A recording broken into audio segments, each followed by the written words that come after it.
ताकतवर लोगों को मैं ये पैगाम देता हूं, इस मुल्क के चोरों लुटेरों 2 नंबर लोगों को मैं ये पैगाम देता हूं कि आप लोग हार चुके हैं। आप लोग बेईमान भी हैं, आप लोग करप्ट भी हैं, आप लोगों में पाकिस्तान और पाकिस्तानी कौम का एहसास ही नहीं है, लेकिन फिर भी आप हार चुके हैं।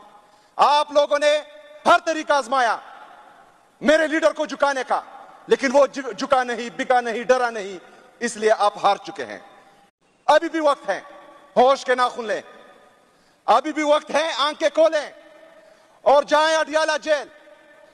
वहां पर बेटा कैदी नंबर 804 उसके पांव पकड़े, मेरे लीडर, मेरे कायद जनाब इमरान खान साहब से माफी मांगे और साथ ये भी कहें कि जनाब इमरान खान साहब, हम गलत थे, हमने आप पर जुल्म किया, आपकी पार्टी पर जुल्म किया, आपके लोगों पर जुल्म किया, इस पाकिस्तान और पाकिस्तानी कौम पर जुल्म किया, लेकिन हम हार चुके हैं, पाकिस्तान हमसे नहीं संभल रहा।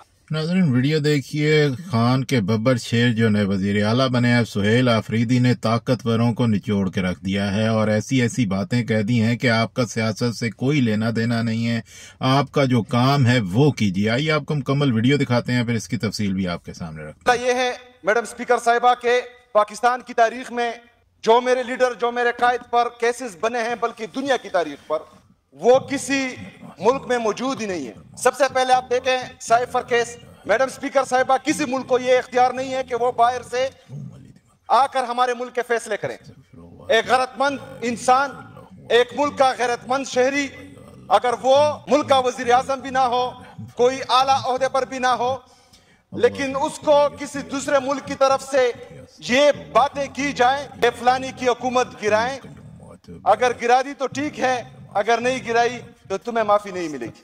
मेरा लीडर, मेरा कायद एक गैरतमंद इंसान है, एक ईमानदार इंसान है।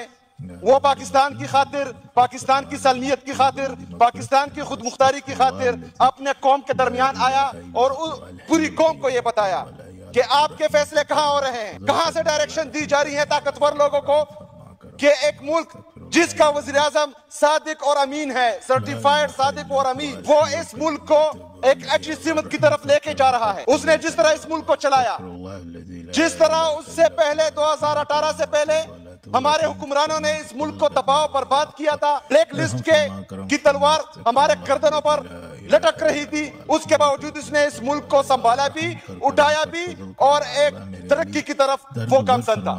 लेकिन मसला ये हुआ कि यहाँ पर कुछ नौमूलूद ताकतवर लोग जो जमीन पर अपना झूठा खुदा एक मुल्क को तस्वर करते हैं, उनको एक धमकी आती है और उनकी जो है यहाँ पर काम पे टांगना शुरू हो जाती है और वो रिजीम चेंज ऑपरेशन करते हैं। मेरे लीडर का ये कसूर था कि उसने पूरी कौम को बताया कि आपके ताकतवर लोग बेगैरत हैं और वो किसी और से डिक्टेशन लेते हैं। पाकिस्तान की तारीख में ये केस जो मेरे लीडर, मेरे कायद पर बना, इसने इस मुल्क की खातिर, इस मुल्क की सालमियत और खुद मुख्तारी की खातिर पूरी कौम को यह समझाया कि खुद मुख्तारी क्या होती है, इज्जत क्या होती है, गैरत क्या होती है, उस पर वो केस बना।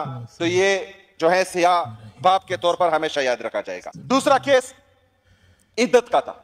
मैडम स्पीकर साहिबा, कोई भी मुअज़्ज़ब माशरा मियाँ बीवी के रिश्ते में नहीं घुसता, लेकिन यहाँ पर कुछ बेगैरत, बेईमान, थर्ड क्लास लोग आला ओहदा पर फाइज थे और उन्होंने वो केस बनाया और उसमें भी सजा हुई। ये भी जो है पाकिस्तान की तारीख में सियाह बाप के तौर पर तस्वर किया जाएगा। अल-कादिर यूनिवर्सिटी की, जिसका बेनिफिशरी ना मेरा लीडर, मेरा कायद जनाब इमरान खान साहब हैं, ना उनकी अहलिया हैं, ना उसके बच्चे उस यूनिवर्सिटी में पढ़ते हैं, बल्कि उसने इस मुल्क और इस कौम की खातिर, मुसलमानों की खातिर और इश्क रसूल सल्लल्लाहु अलैहि वसल्लम में वो यूनिवर्सिटी बनाई थी, उसमें भी उसको सजा दी गई। तो ये भी एक सियाह बाप के तौर पर हमेशा याद रखा जाएगा। मैडम स्पीकर साहिबा, हमने 77 साल से ये देखा है कि जमहूरी कुव्वतों को किस तरह सजाएं मिलती है और उनको किस तरह जो है रास्ते से हटाया जाता है, लेकिन ये 2024 है। मेरे लीडर, मेरे कायद ने पूरी कौम को शऊर दिया है, उसने पूरी कौम में ये शऊर पैदा किया है कि सही कौन है और सही क्या है, गलत कौन है और गलत क्या है। पाकिस्तान का बच्चा बच्चा ये जानता है कि राह हक पर कौन है, राह हुसैन का राही कौन है, राह मूसा का राही कौन है, اور یزید اور فرعون کے پیروکار کون ہیں. طاقتور لوگوں کو میں یہ پیغام دیتا ہوں, اس ملک کے چوروں لٹیروں 2 نمبر لوگوں کو میں یہ پیغام دیتا ہوں کہ آپ لوگ ہار چکے ہیں. آپ لوگ بے ایمان بھی ہیں, آپ لوگ کرپٹ بھی ہیں, آپ لوگوں میں پاکستان اور پاکستانی قوم کا احساس ہی نہیں ہے, لیکن پھر بھی آپ ہار چکے ہیں. آپ لوگوں نے ہر طریقہ آزمایا میرے لیڈر کو جھکانے کا, لیکن وہ جھکا نہیں, بکا نہیں, ڈرا نہیں, اس لیے آپ ہار چکے ہیں. ابھی بھی وقت ہے, ہوش کے ناخن لیں, ابھی بھی وقت ہے, آنکھیں کھولیں اور جائیں اڈیالہ جیل. وہاں پر بیٹا قیدی نمبر 804 اس کے پاؤں پکڑے, میرے لیڈر میرے قائد جناب عمران خان صاحب سے معافی مانگے, اور ساتھ یہ بھی کہیں کہ جناب عمران خان صاحب ہم غلط تھے, ہم نے آپ پر ظلم کیا, آپ کی پارٹی پر ظلم کیا, آپ کے لوگوں پر ظلم کیا, اس پاکستان اور پاکستانی قوم پر ظلم کیا, لیکن ہم ہار چکے ہیں, پاکستان ہم سے نہیں سنبھل رہا. ناظرین, سہیل آفریدی صاحب کو وزیر اعلیٰ بنایا گیا ہے, عمران خان کی طرف سے نامزد کیا ہے. انہوں نے یہ ISF جو پاکستان تحریک انصاف کی جو اسٹوڈنٹ فیڈریشن ہے ان کے نمائندے تھے, وہاں سے یہ نکلے ہیں, اور بڑے ہی کوئی جو وراثتی سیاست کا سسٹم جو چل رہا ہے پاکستان میں, موروثی سیاست کا, اس میں سے یہ نہیں نکلے, بلکہ ان کے خاندان کا کوئی بھی فرد سیاست میں نہیں ہے.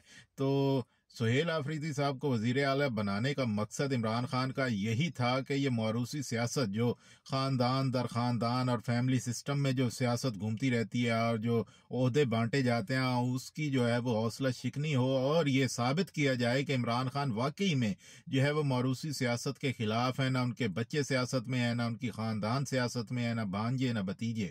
تو اسی وجہ سے سہیل آفریدی کو انہوں نے وزیر اعلیٰ بنایا, اور وزیر اعلیٰ سہیل آفریدی بڑی کوشش کر رہے ہیں. انہوں نے کابینہ اپنی جو ہے وہ تشکیل دینی تھی, اسی وجہ سے وہ بار بار عمران خان سے ملنے جا رہے تھے, لیکن ان کو ملنے کی اجازت نہیں دی گئی. تو اب جا کر جو ہے وہ یہ بالکل ہی فائنل ہو چکا ہے کہ ان کو ملنے کی اجازت نہیں دی جائے گی جب تک کہ وہ کسی اور سے جو ہے وہ ایڈجسٹمنٹ نہیں کرتے. تو سہیل آفریدی صاحب جو ایوان میں وزیر اعلیٰ منتخب ہونے سے پہلے تقریریں کرتے رہے ہیں اور جو باتیں کرتے رہے ہیں طاقتوروں کے خلاف, وہ اب بھی کر رہے ہیں. اسی وجہ سے جو طاقتور ہیں وہ سہیل آفریدی کو اچھی نگاہ سے نہیں دیکھتے, اور سہیل آفریدی صاحب نے بارہا کہا ہے, اور وزیر اعلیٰ بننے کے بعد بھی انہوں نے کہا ہے کہ جو سیاسی لوگ نہیں ہیں ان کو سیاست میں بالکل نہیں آنا چاہیے. خاص کر انہوں نے اسٹیبلشمنٹ کا ذکر کیا ہے بار بار کہ اسٹیبلشمنٹ کو چاہیے کہ وہ اپنے کام سے کام رکھیں, ملک کی حفاظت کریں, یا جو بھی ان کا کام ہے وہ کریں, لیکن سیاست میں جو ہے بالکل انٹرفیرنس وہ بالکل نہ کریں. لیکن ایسا پاکستان کی تاریخ میں پہلے کبھی نہیں ہوا.